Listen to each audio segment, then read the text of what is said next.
into Champion Select for the second time today, the first time for these two teams. Dire Wolves on the blue side, SuperMassive on the red.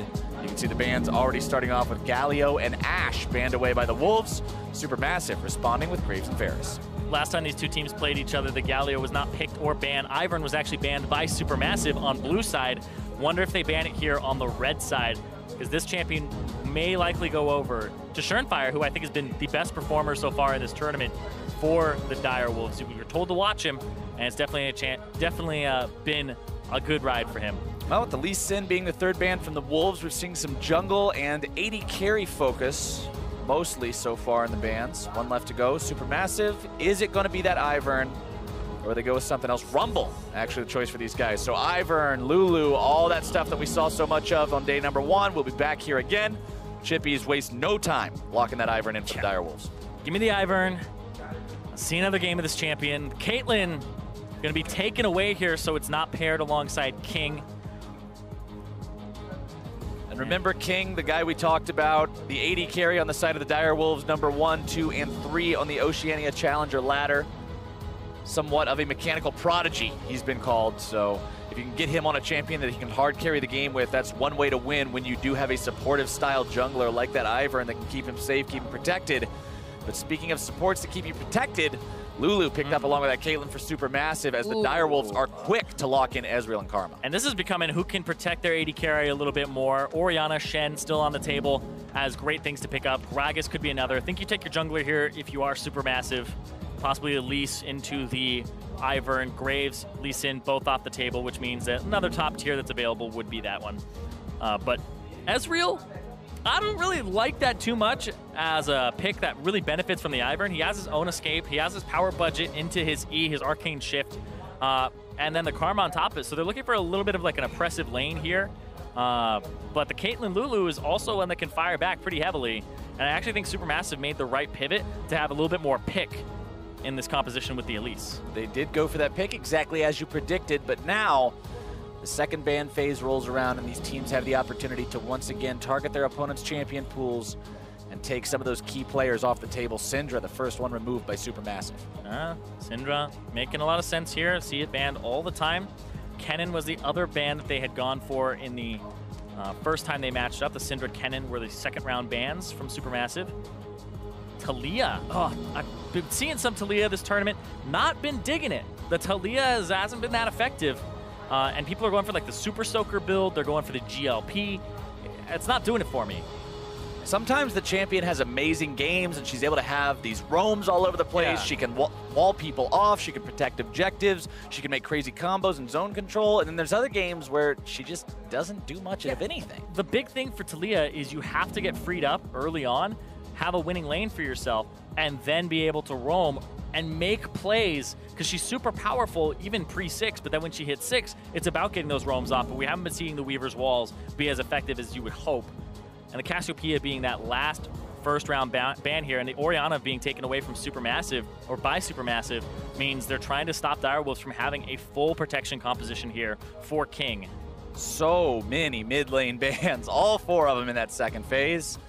LeBlanc locked in by SuperMassive. We got to see her in game number 1. Going to get to see her again now in number 2. Gragas picked up for the Wolves. And so if you're Dire Wolves, I actually think what you do here is you split your comp. You go 1-3-1, and you try to answer, and you get some damage and some roam. Damage and roam. I think Talon pretty much fits the bill. Yeah, I was thinking Talon or Echo, because you want to bring Teleport to match the LeBlanc in some way. But this is like... Fantix is going to try to go for some kills here on Naru in the mid lane, but they want a 1-3-1 at some point on SuperMassive side, pending what their last pick is here. Have to see what they decide to answer that Gragas with there in the top side. Yeah, if it's a tank, then okay, it looks like it'll be more of a 4-1, and it's a tank to protect Zeitnot in the bottom, which I do think is a good strategy, because Zeitnot has been popping off on this Caitlyn. Right. It's not like he's somebody who can't step up and be the carry that the team needs him to be. He's had some phenomenal performances so far.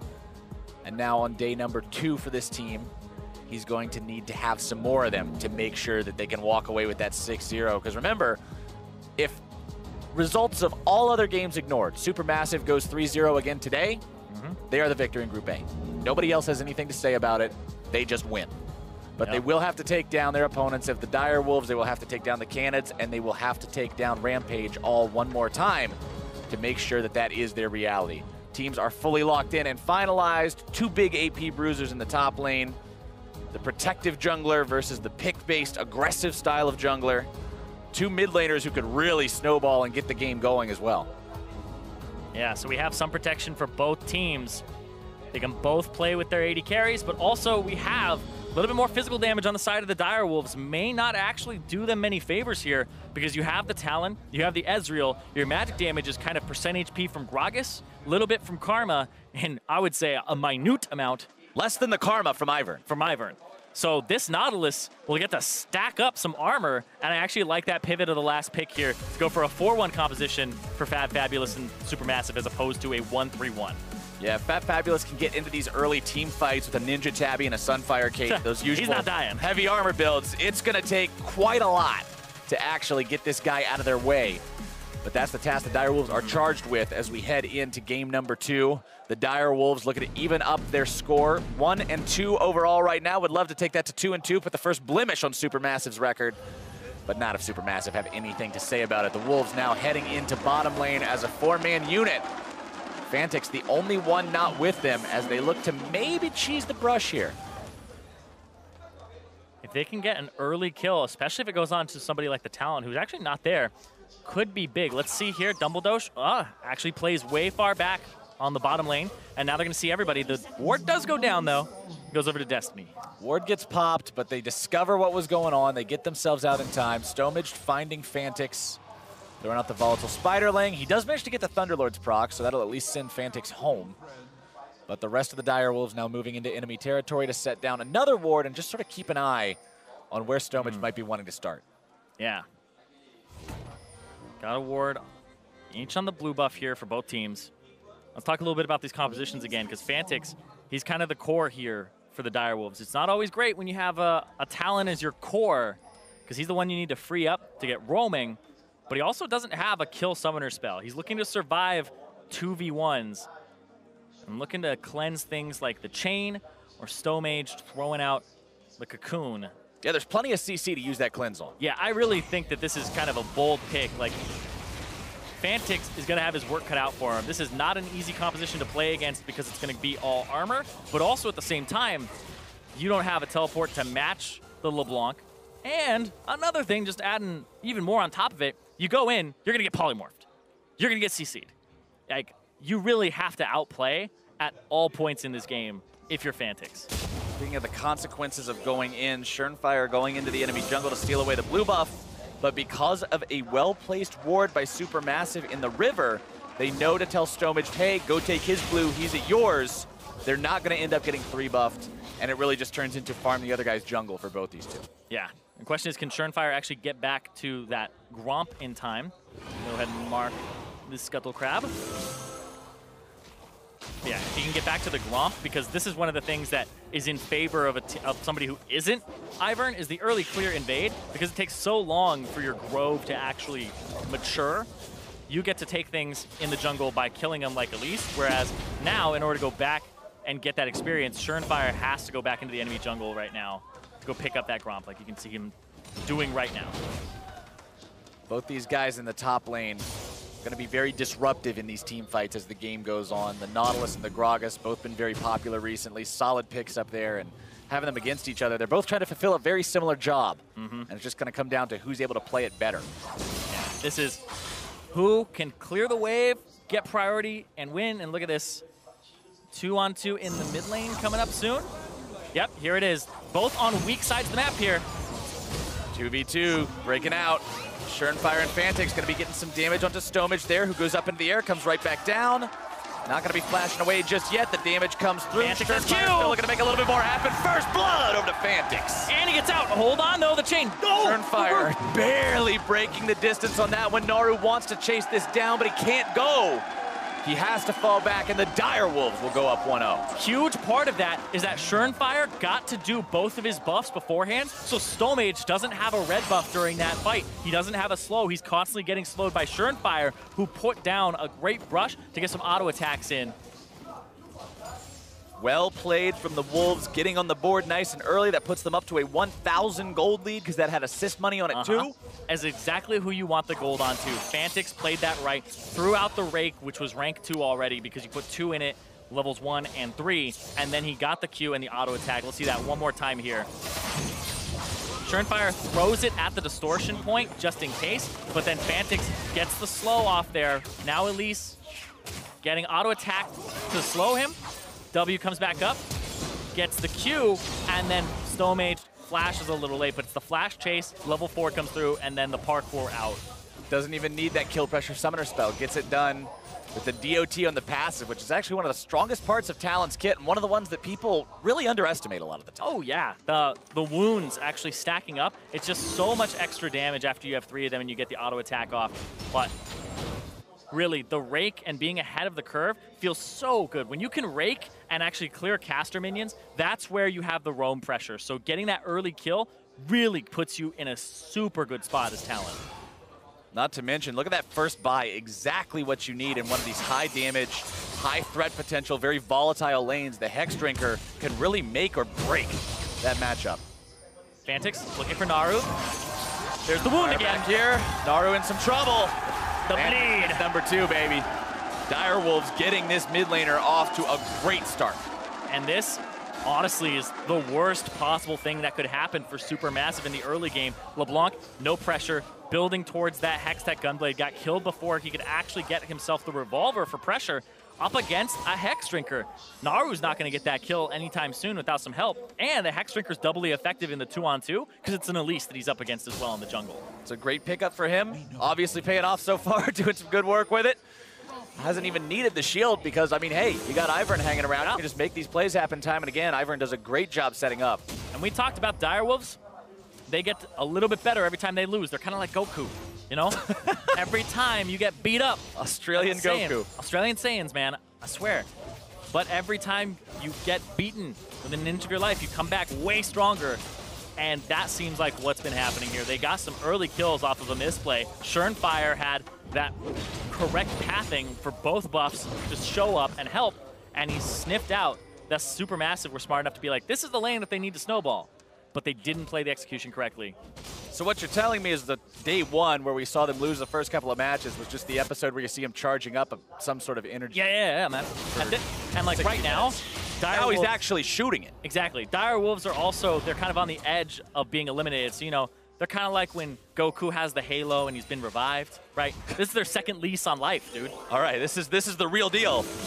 No more second chances. Direwolves recognizing it, capitalizing on it. And I said, if you're a Brazilian fan, you're a Direwolves fan temporarily, so the crowd's behind him too. Fabulous trying to get himself away as Chippies and Surenfire won't be able to get the kill here, but they will take a lot off the health pool of Fabulous and get the flash. Yeah, and if they can get his teleport too, then that's extra money in the bank. Let's see here. 2 points in Root Caller for Surenfire early, so this means he's going to be ganking quite frequently. Daisy's up. That's what he was doing. He killed the ward, got Daisy off the ward. All right, he's sticking around for this. He knows there's no ultimate for Fabulous. I feel like, okay, maybe they just say he's too tanky. They don't want to risk it. I mean, Nautilus can be very difficult to dive. That's a lot of CC, and if you miscalculate it, you get stuck under the turret for a while. Also don't think they've seen where Elise is yet, so there's a possibility of the 2-on-2 not going their way. I can understand that, but the Infernal Drake for SuperMassive has been started up. SuperMassive. We're going to try to go for a steal here. Q and... Nope, not going to find it. SuperMassive doing a good job taking advantage of Surenfire's presence on the other end of the map to grab that very valuable early neutral objective. Extra damage might not do a ton right now, but as the game goes on, when you have an Elise on your team and you have a LeBlanc and a Caitlyn, that bonus AD and AP will mean a lot. Yeah, and when you're hitting things like, right now, Ezreal has 100 AD, and the Infernal Drake gives you 8% more attack damage. You think about how much that is in gold, a longsword, right? 350 gold for 10 attack damage. This Infernal Drake is already giving somebody like a Caitlyn an extra 300 gold. Very, very useful, even early on in the game. But the worry for the SuperMassive is still Fantix, who's still up 2 kills, still got himself a small CS lead to go with it. Yeah. But we want to see this guy move around the map as well. Not just bully the LeBlanc over and over again, but translate that lead to other lanes. And that's really where they need to succeed. Daisy If Turnfire dive? shows up again, Root Caller not finding its mark. Oh, he went back in, Naru. Fnatic's hanging around under this turret a little while. Yeah, was just providing pressure and moving forward. Ooh. Yeah, that's that thing about that rake. You can actually hit the minions and the champion simultaneously because the W has a little bit of a wider width than you expect it to when it flies out. And look at this. Mid, Schernfire has some pressure, and he's just contesting. And that's why Chippies was hanging out there in that tri-brush to try and give Schernfire some pressure. He's going to walk up. He's going to try to steal this. You have to interrupt him by hitting him, and nobody's going to be there to stop him. That's dead red. Smites it away immediately. Nothing you can do about it. Plus, an extra red buff to go the way of Fantix is that much more of a tragedy to have that stolen out. And that's why another reason for this Ivern. So good. And look at this. He can't snap back. Over the wall he comes. Yeah, there he goes. Seed used. Tries to snap back. There we go. Good jukes. Keeping himself away from the Root Caller. Schernfire not going to find success. Yep. That's the flash from Schernfire, but also the flash from Naru there.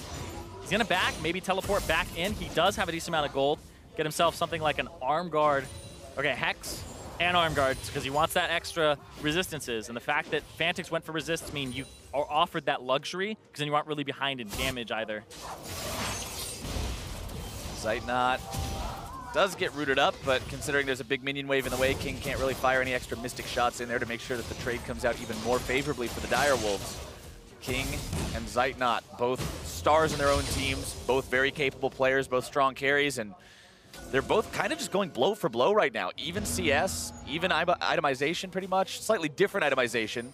Vamp Scepter early on for King to sustain there in the lane. Berserker's Greaves for the Caitlyn. Like you mentioned last game, that's for these players who have those great mechanical abilities to sidestep those skill shots and keep themselves safe, especially against someone like an Ezreal, whose damage is so skill shot reliant. Yeah, and just hide behind the minions, make sure you're in a good spot. But right there, what we saw from Fantix, his rake clears the caster minions. This is that break point I was talking about for Talon, where he's enough ahead of the curve, because this doesn't always happen. If you're 0-0-0 and you're just chilling, and you're getting to this point in the game where the minions start getting more and more HP, you can't do that. But this gives you absolute roam protection, and you're able to do a really good job of getting out of the lane and affecting it, and keeping the enemy under his turret so the LeBlanc can't do jack. Zeitnot and Double Doge have Stomach tier bottom, seeing if they can make the 3v3 magic happen. Won't really do it just yet. They will throw a ward down on that temporary brush just to make sure nothing cheeky happens from the Direwolves. And you can see mid, might be a little bit of a brawl here soon. Naru coming up onto Fantix, who's making sure that he has wave pressure. His bot side still just chilling. 3v3 dancing around. Yeah, and mid lane, Fantix now gets to clear both control wards in the mid lane and in the pixel brush, because he cleared out the mid wave so quickly with his W. Two-shot barrage from the bottom wave up. They're fighting for backs, because the AD carries haven't bought. You're fighting to get a better back timer for your AD carry. That's why the junglers were there. Naru and Fantix still just kind of dancing around each other as well, but Fantix, along with clearing the wave faster, is also clearing it more effectively in terms of making sure he gets the last hits.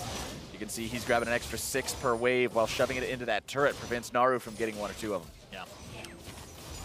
And now he gets to roam. He cleared out both the control wards, so has a better idea of, all right, there's as much here in the river. But Elise still down here, and they're fighting for back still. Direwolves looking much more fierce than they did the other day. King doing a good job getting himself away from that. The consequences of that cocoon, I should say. Still actually got hit by it, but because the Arcane Shift cast animation was already underway, it gets him out of danger. He doesn't blink onto the trap, luckily for him.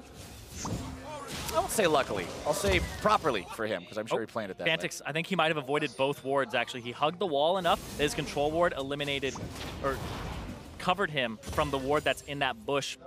When he comes back, he's going to get spotted by right into Naru's face, and Fantix now going to take a decent chunk there.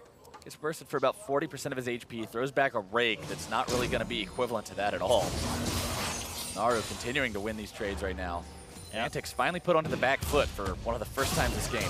TP from Fat Fabulous and Chippies. 2 different ones coming in and 2 different ones canceled. Yep. But look at that, Daisy was sticking around. He's going to get the triple slow. This is such a ridiculous situation. Bottom lane, this has not ended. Both these AD carries are sitting on so much money, 3K in both their pockets. 3,000, they're gonna buy like a flat Runettes Hurricane. You'll buy yourself the full Blade of the Ruined King now, if you are King. You're just late for that back, but right now, these junglers show up. Keep fighting, fight. Jungler's not letting them. Yep. Somebody's going to end up dead with one item in their inventory. But this is like a mid laner's paradise. This is where the mid laner wants to show up and be like, let's just destroy this AD carry. Because if you can get Talon down here, that's a Caitlyn has no Blade of the Ruined King to slow you. That's a support that hasn't purchased really any items to help defend. You are hitting people who are just full of money, and they haven't been able to spend it. Well, Direwolves decides they no longer want to be a dollars pinata. Head back to base, making sure that LeBlanc can't get down here and find any opportunities. Have to see what they decide to buy on this one. King actually does hang around. It's only the other two that get back. Redemption purchased by Surenfire, Mobility Boots, Sightstone, and Spell Thief's Edge. Now all in the pocket of the Karma.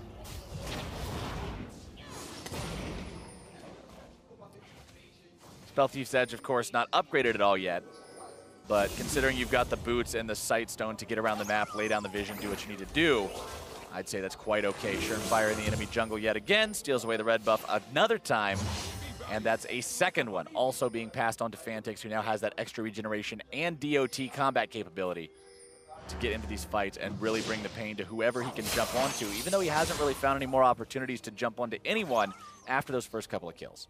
Yeah, those first couple of kills definitely helped him out. As Talon in the mid lane, there's some breakpoints that I also want to talk about where, sure, he's killing the minions and getting the casters with one rake, but the rake has a 9-second cooldown, does not go down with level at all, but it's about the CDR. Once your rake gets to a point where it's 30% CDR, your bleed or your wound lasts 6 seconds, and your rake will then be a 6-second cooldown as well at 33% CDR. So once you hit 40% CDR, you can throw your W out over and over and over again, and you actually stack up the wounds and get ready to jump in. And he'll pick up a blue buff here, and he'll put him at that 20%. So he's getting closer and closer to it. And we'll see what boots he picks up as well. So tracking that, because if you can get that or close to it during the lane phase, then your enemy is constantly under pressure of being killed with the bleed like we were talking about.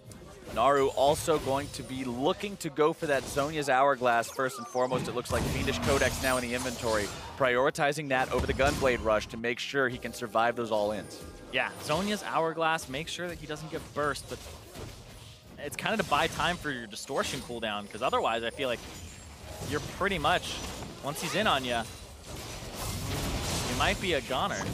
The second Drake has also been live for a couple of minutes now. Remember, we saw the first one go down very early for SuperMassive.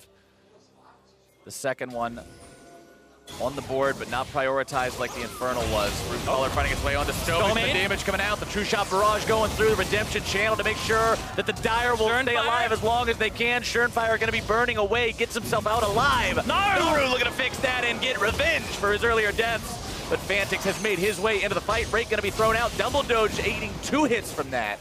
Fat Fabulous threatening a teleport. He does. He goes through, and that means Chippies is now alone in the top side. This is to get turret pressure on bottom, get first turret, and then get a Drake. SuperMassive saying, look, we don't care about killing the rest of you. We got the kill on the Surenfire. We will take that turret. We will take that Drake. And the objective game is what we're here to play. Yeah, and there's been some weird stuff going on this game. You see all those opportunities in the bottom lane for fights. They finally take one, but they don't have TP priority here, and they think they have enough damage to kill Snowmage, but Zeitnot does a great job here. Surenfire steps on a trap that was in the corner and gets almost burst down. Surenfire also decides to go back into the bush, lands a root, but then it's just the point-and-click Q there that does it, and that's going to be SuperMassive picking up their second Drake, as well as their first kill and first turret of the game. SuperMassive 500 gold behind, but like we said, we saw them previously. Yep. Be in a spot where they're behind early, but they come back into the game. This is a team that has a slow early style. They're not going to be making a bunch of moves, and you've got to make sure you're executing against them. And the Direwolves seem to have lost that early momentum that it seemed like they were potentially going to have with those early kills on the Talon. Yeah, that's 1,200 gold difference between these two teams now after that top turret gets taken. And another interesting thing about, hold on a second. Okay, Naru gets out. Another interesting thing about that whole bot lane fiasco where they weren't letting people back, it means the Ezreal was sitting on Vamp Scepter and not tier for that whole time. So he's at 144 stacks out of 750, 18 minutes in. Very slow. He is very far away from having himself complete that tier stack. That being said, he also now does have his Blade of the Ruined King fully done. So it's not like he's super far behind in terms of how effective he'll be in a fight. But it means like his build is definitely a bit staggered here. You want that tier and then the Manamune to help stack it up, or you can neglect that and start going for a Sheen item after that. Zitnot hit by a root, and whoa, Chippy! Ooh, Chippy's trying to go for the drive-by, not going to be finding it just yet. Redemption used, Chippy still going to be bursted low, trying to get himself away. Stomach has to go up into the air to keep himself alive. The chain's going to be attached to multiple different people. Zitnot grabbing the kill onto Fantix to start it all off. And we're not going to see it go anywhere else. That's the only kill for the fight. SuperMassive now pushing. Not doing work. Chippy still has the ultimate though. Surenfire gonna eat a headshot. Man, they pour the damage into him. Just a little bit of lockdown and you are almost out of there. Surenfire forced away. One caster minion left alive. King now in some danger. He's hiding those traps. He's putting them inside the turret from the top, and it's so hard to see. Zitnot definitely seems like a great AD carry pickup for this team. Now here they go yet again. Going towards this tier 1 turret. They should be able to find it for themselves pretty effortlessly. Yeah, this is just an ultimate from Chippy's to try and get that wave out of there. There were some big mistakes there, though. Fantix jumped in on the wrong person with his Q. Also, the initial engage from Chippy's. Chippy's actually goes through this whole fight with ultimate up. Watch Fantix. He wants Stomage, but he clicked on Fat Fabulous because Stomage went up with a repel. He wanted the blades, because if you use the Q on somebody when your R is up, then the blades all fly into them. It's a boatload of damage. He wanted to kill Stomage, but the reaction came through and he hit the tank instead. Unfortunate for Fantix, who now finds himself with his first death of the game, and his team now find themselves in a gold deficit for the first time. Exactly. First time in the game that they've been down in gold. They had the snowball going, and now you got to ask some questions if you're Direwolves. Why are we trying to play to the bottom side so hard? Fantix could have even roamed top where there were no wards over and over again, and Chippy's, the Gragas, has some good gank assist on the Nautilus. You can knock him back and put him in a position where he doesn't get D-hooks. King eating a lot from Naru right there, taken down to about 1/3 HP. Really has to respect what this mid laner can do. Goes back to what we were talking about in Champion Select. Both of these two have the potential to really get this game going and cause a lot of ruckus if they can find the opportunity to not only get ahead, but then translate that to an even greater lead, get to the other lanes, constantly be this threat. You don't want to be dealing with a Talon or a LeBlanc as an AD carry. It's a real scary situation. Oh yeah, the Gunblade completed as well, decided not to complete the Zhonya's, and that might not even be a Zhonya's at the end of the day. I like the pivot there from Naru to finish the Gunblade, get his split push online, where now you can 1-3-1, and they got that bottom turret, so 100%. You go 1-3-1 now, and you start mixing up where your Caitlyn and Lulu are. You might even put them on the top side of the map with Drake down for 2 minutes, get some damage on that top turret, get the Nautilus out of there, and see what you can accomplish.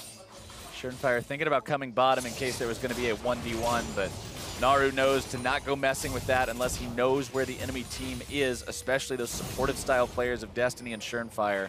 They can keep Fantix alive from his burst long enough to turn the burst around on him. Just controlling mid wave now. That mid turret actually pretty low on SuperMassive side. Surenfire sped up, but not going to find anything here. And the top laner, Fat Fabulous, has come down. This is a long lane as well. If he gets a hook on anybody, it's a long walk back to the base. 2-2, only 4 kills 22 minutes into this game. Very slow early on. Sort of just a testament to not only the slow style that we were talking about from SuperMassive, but Direwolves' inability to make anything happen from their own perspective. Yeah, I think Fantix kind of dropped the ball there, and Surenfire and Chippy's also didn't continue their pressure game. Blue Collars not finding their way onto the targets he'd like them to. Yeah. Of course, if you do manage to get one, it's going to be one hell of a result. But yeah, you got to play it right from there, when Chippy's didn't actually get the connection of the body slam on a point-blank target, because he's kind of thrown off by where Zitnot went. Zhonya's Hourglass now completed for Naru, so he can jump in, get the chain to connect. That's one of the main reasons you take the Zhonya's Hourglass, is so that once you land a chain, you can Zhonya's, and then it'll pop your passive for you as well. And there's no way to really get the guy off of you if it's like you W'd into their face and you put the chain on. It's just such a long tether range. No Black Cleaver yet for Fantix, so I don't even know how well he does here. Remember we were talking with that Sunfire Cape and the Ninja Tabby and how hard that is to deal with? Yeah, he needs that Black Cleaver. Fantix just doesn't do anything to this guy. He's a monster. Yep. Oh, because it's 1-3-1 right now, this is a good opportunity. I talked about engage in the last game. Chippy's is the engage. If he can get Zitnot or somebody else here. Oh, that's a root.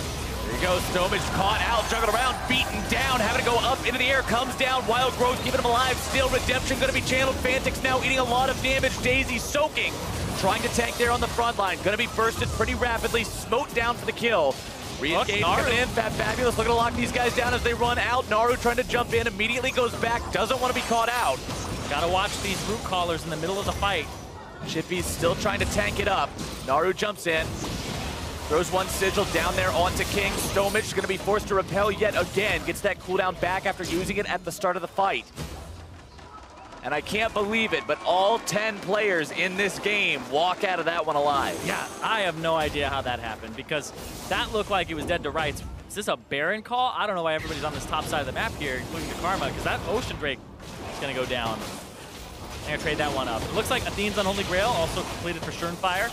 Good for him to buy in this game. We've seen some Iverns pass that up in favor of other items because mostly AD compositions, but against an Elise and LeBlanc, you definitely want to invest in that. So he has that heal. And I'll double check in on the Manamune now. It's a little bit over half of 25 minutes. We're looking at about a 30-minute completion of the Manamune de Muramana for King. So his power spike is quite delayed. But, you know, speaking of heals, talking about Schernfire picking up this Athene's Unholy Grail, there's going to be a lot of healing on the side of Supermassive outside of combat now that they've picked up that second Ocean Drake. These guys are going to be regenerating constantly. And in a 1-3-1, that's great. You back off from the wave. And Direwolf, speaking of 1-3-1, that bottom lane, they got to go send somebody to deal with that. Chippies would be the one to do it since he has teleport, or you get Fantix down there and use the parkour to get him back. But I think you do it with Chippies because the fact that it's teleport and the fact that the Baron is up, you want to have that TP on the opposite side of the map. Absolutely. Baron, a more and more realistic possibility as the game goes on. 26 minutes in. Very doable for a team if they manage to have a great team fight or catch their opponents out of position. And this is such a close game between the Direwolves and Supermassive. It's only about 100 here, which is almost nothing. And then it's a 1,200 gold lead for Zeitnot in the bottom side of the map. And in mid, it's a 500 gold lead for Fantix. So that lead that he had, pretty much evaporating, as Zeitnot is definitely standing out as the carry in this game. And that's what we expected of him, right? This is the #1 threat on the team. Supermassive, the Turkish super team comprised of just the best players in Turkey, and they're saying this is the guy we want. 2-0 record on Caitlyn, 22 KDA so far in the 2017 MSI play-in. Wonder if that includes a death. I can't remember off the top of my head. I don't know if he has actually died on it. I know that as a baseline, we do have to assume one death during our KDA stat calculation. Otherwise, it would just go on forever, and you'd have... He has one death confirmed. Okay, one death confirmed. So if he dies, one in there. If he dies, that KDA is just ruined. Yeah, right now, vulnerable position. They have the collapse coming through. Direwolves. Oh, Karma face checking, caught out. Schernfire as well. Oh, Schernfire eating some pain from those chains. Oh, gonna be blocked. Destiny gonna be taken down. Schernfire summons Daisy and retreats. Fabulous on the front line. Stomage in a lot of trouble himself. Fantix grabbing the kill there. Returning the favor as Chippy also falls. Fantix now barely going to be escaping. Oh, Zeitnot with the flash forward. Tries to find the kill. Not quite able to get it. King going to be locked down. The damage continuing to come through. Zeitnot gets the auto attack. And Naru will chase down Schernfire and cut that tree out of the picture. A killing spree.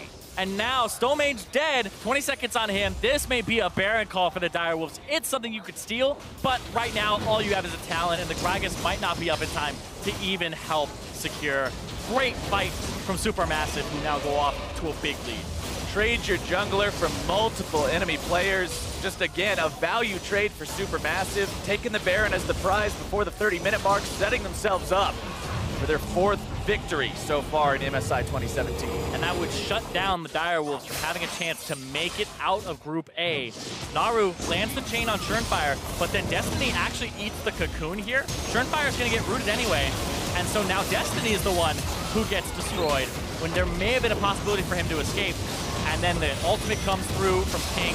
Stomage takes a lot of damage here, but then Schernfire goes back in off of the root caller. Naru then starts poking him down, sopping him up, but the heal barely enough to keep Fantix alive. Schernfire as well, and King almost almost makes it out, but the slow was enough, and then that's where the kills start coming through, and the chase down. This composition from SuperMassive, once again, they didn't get the Ivern, but they were able to pivot to a 1-3-1 or a 4-1 with a little bit of help.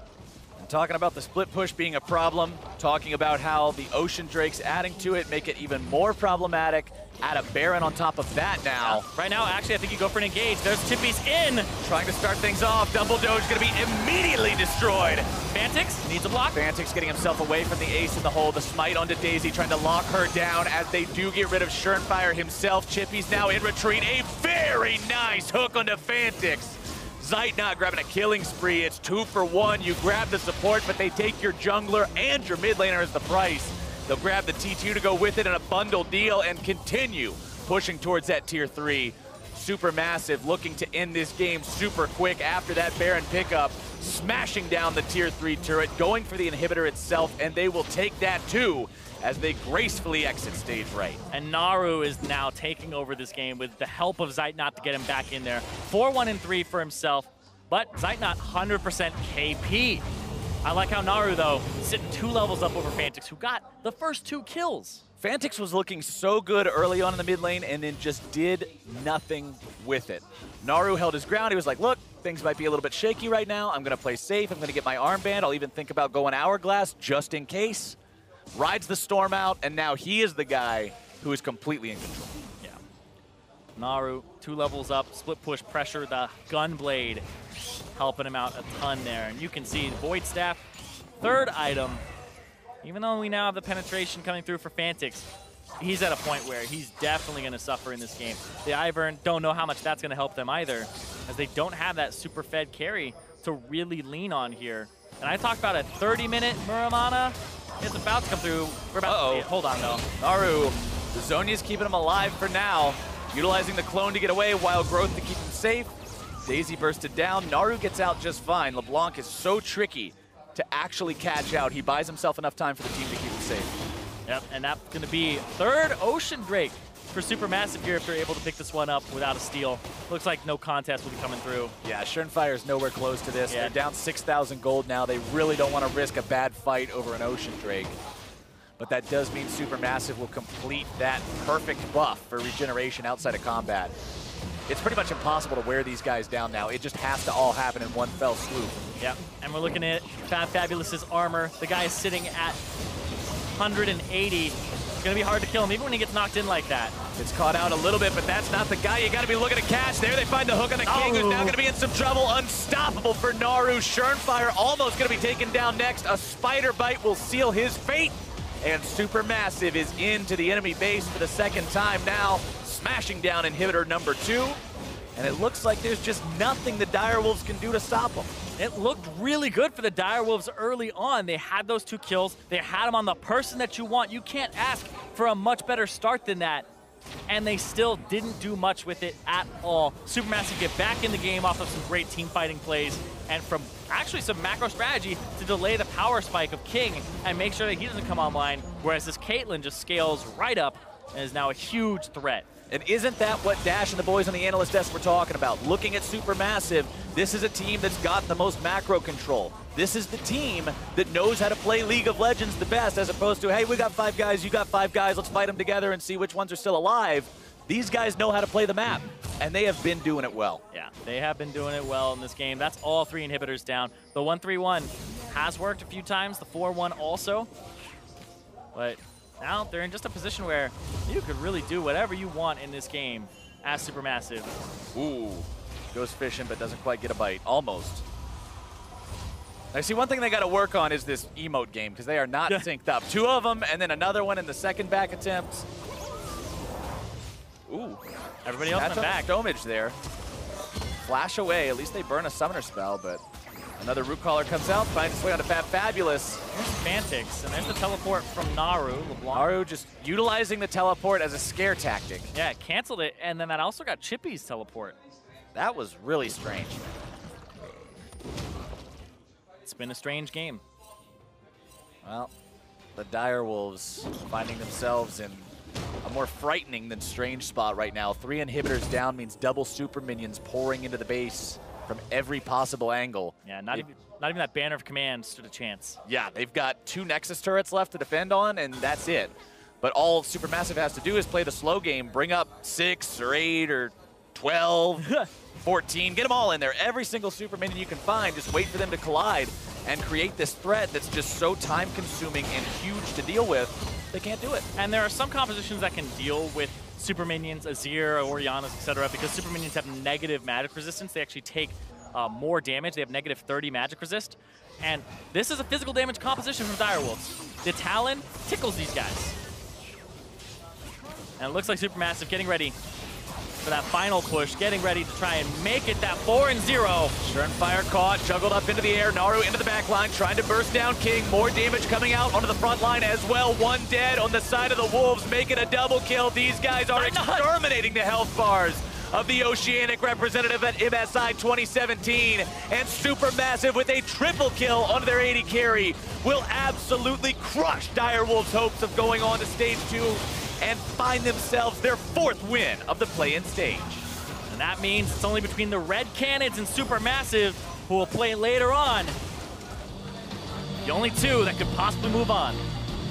SuperMassive showing why they are in that #1 spot and making their lead that much stronger with this victory over the Direwolves. Despite the slow start that we were talking about, this just proves yet again that that weakness isn't enough of a weakness to stop these guys. We talked about how it's a slow start, but they get back in the game. The start was fast for Direwolves, but then it stalled out. They didn't do anything. Right. They didn't use the advantage that they had mid. They didn't try to even push up and get that first turret in the mid lane. There's many options that can be opened up there. You're not going to get much better start than that with a Talon in your composition with 2 kills. And really, that's on the Direwolves there. SuperMassive were able to capitalize on the mistakes and then force their own fights around their composition. But when the ball is in your court and you fail to actually have a good serve, then that's not the enemy's fault at all. No, SuperMassive showing themselves, like we said, to be the team with the macro, to be the team that can play the map the best. That means you've got to shut them down early on. And when you fail to do it, then that's on you. Then you're now putting the pressure on yourself, saying, all right, I guess we've got to show that we can beat the guys who have been the best up until this point. So for more on how SuperMassive came back into that game, let's send it over to the desk. Thank you very much, gentlemen. SuperMassive continue to impress here on day 2, starting it off with a victory. Of course, with those early kills going over to Talon in the mid lane, we were looking at Direwolves as having total control of the game and looking for them to execute on that advantage and kind of prove to us today that they could make a run for that first place slot. Didn't materialize for them. Not quite. They drafted themselves a composition which is exactly the same with their win over Rampage earlier on in the week, and we thought that here we go, Direwolves, they're sticking to comfort. They're going to play a very similar style to what they did in the past, but they started off the gates very, very strong. Getting themselves 2 very swift kills on the Talon is exactly the way in which you want to start off with that mid lane assassin. Exactly, and that then should be the basis for the mid game, right? You still need to buy time for Ezreal. Your Gragas is going to play a good engage tool and a tank with the Ivan. So theoretically, getting first blood onto Talon is like, great, the kills have gone where they need to go. Now we need to bring this Talon to other lanes, to small skirmishes, to make the most out of this. And the first kill of the game was a great first blood, like Naru getting caught out somewhat. They get the 2 versus 2 single kill from this, and that's the exact start they wanted. The thing is, you would expect that with the Direwolves, we talked about how they are a confident team because this was the style that netted them so much success in their own region when Fantix could play one of these assassins, these roamers. He could move off to a side lane and have more of a mid to late game impact. And when you have a start like this, those are your expectations. But the issue that the Direwolves had was that their bottom lane should have moved out of that lane sooner. They should have opened up the map more, looked to take more of these structures so that he had more freedom to use this early gold advantage that he built up. There's 2 kills at 5.5 minutes on Talon is a dream state for any team playing that champion. So yeah, this comes back to the question of why wasn't Direwolves able to capitalize on that advantage? And there's one of the reasons that comes from the summoner spells. LeBlanc picking the teleport for that 1-3-1 focus that goes later actually allowed her to beat Talon in the roam into one of the bot lane fights. That really denied the impact of that Talon that already had a couple of kills. So at that point, Talon shows up. up, it's 1 versus 4, and he goes, no, no, no, no. I don't want this fight. I'm going back to the mid lane to push. And it just emphasizes the pattern of growth that we were talking about, because we did see an element of it from Rampage, and I feel like that, sure, while the Direwolves, they gained a little bit more confidence in their early game playmaking, we still didn't quite see the macro game that they needed to be playing, because that bottom lane, they were struggling during the early laning phase. They were going to lose that tower.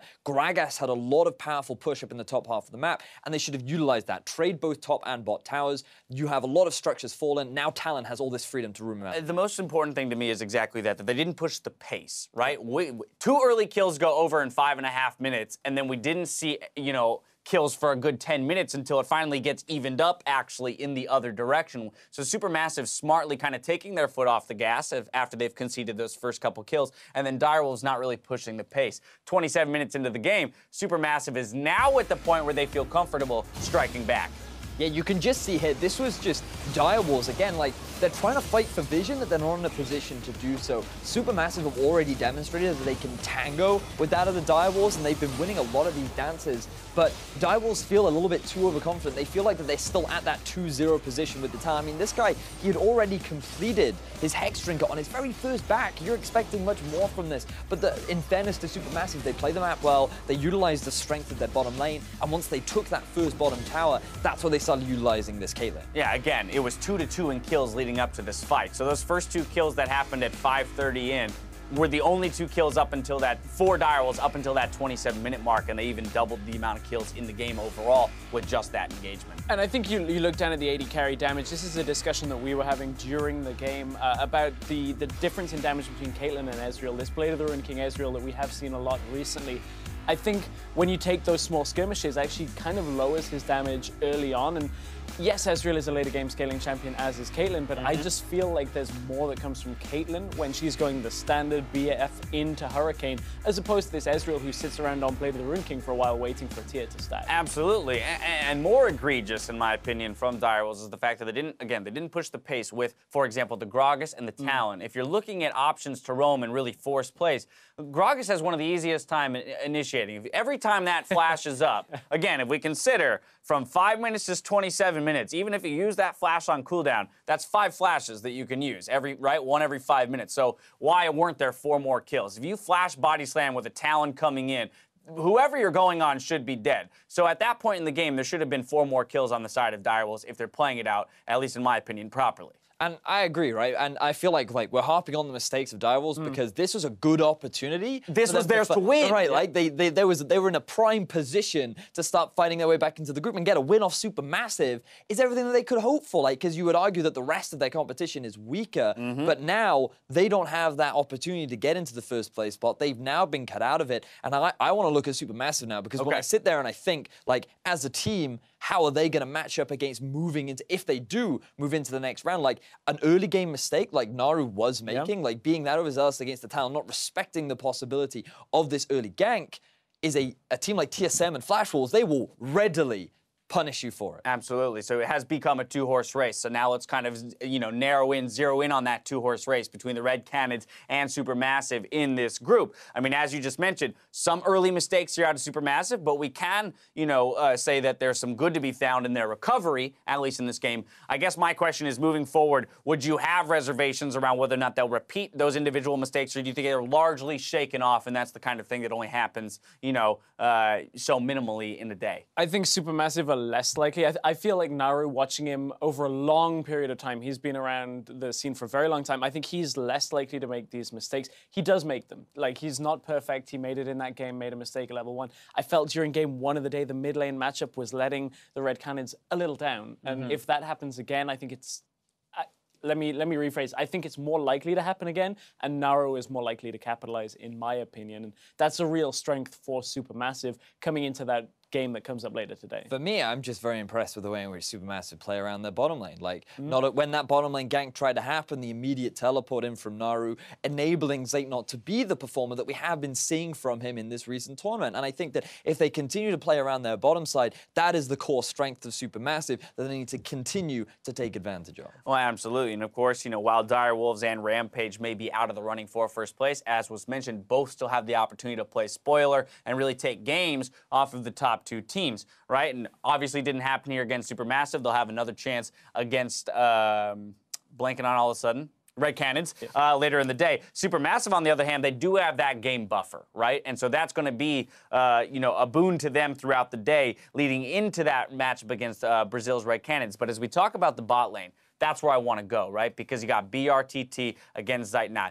Who do you put more faith behind as a team? Who do you think is going to be the ultimate AD carry coming out of these two squads if both choose to build their teams behind them? I feel like Zirene is more consistent. I like that BRTT has the things like the Jinx that come out and they can come and push turrets for him very well. But I think looking at all of the games, I'm putting it more towards Zirene. I think it's a very close bot lane matchup. I think BRTT is a cool guy. He's got a lot of suave behind him. He's very like, this is my bottom lane, welcome, right? But if his bottom lane gets a little bit interfered, like he goes off the path slightly, he really tumbles down that path. And the last time these two met up, we saw that happen horribly for him. So in terms of the bottom lane matchup, I think that Zirene will be a little bit more composed, and I think that there is more avenues to abuse on the side of BRTT. But I think there's one pick maybe that could come out from BRTT that we've seen in the past. Maybe pick something like a Twitch. Throw a massive spanner into it. It worked for Fnatica for us over in Europe.